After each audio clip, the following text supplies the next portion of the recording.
अब इसके साथ ही नाज़रीन आपको बताएं कि डिप्टी कमिश्नर कसूर फ़याज़ माहौल की हदायत पर असिस्टेंट कमिश्नर चुनिया खुर्रम हमीद का तहसील हेडक्वार्टर अस्पताल का अचानक दौरा किया और दौरे के दौरान मेडिसिन स्टॉक को चेक किया और मेडिसिन की फराहमी के लिए CEO हेल्थ को मरासला जारी कर दी। इसी हवाले से मज़ीद बता रहे हैं हमारे नुमाइंदे इरफान अशरफ बताइएगा।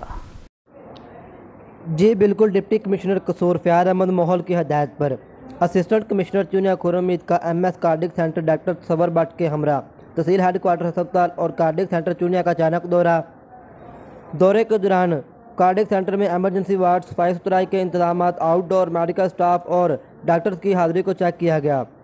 असिस्टेंट कमिश्नर चुनिया खुर्रम हमीद ने पैरा मेडिकल स्टाफ की हाज़िरी और सफाई सुथराई के बेहतर इंतजाम होने पर MS cardiac centre doctor Tasawwur Bhat को खूब सराहा। असिस्टेंट कमिश्नर चुनिया खुर्रम हमीद ने मेडिसिन स्टॉक चेक किया और मेडिसिन की फराहमी के लिए CEO हेल्थ को मरासला जारी कर दी। एमरजेंसी में मेडिसिन की दस्तियाबी को यकीनी बनाने के लिए MS कार्डिक सेंटर से तमाम तफसीलात चेक की और जल्द अज जल्द दस्तियाबी की यकीनदानी करवाई। जी।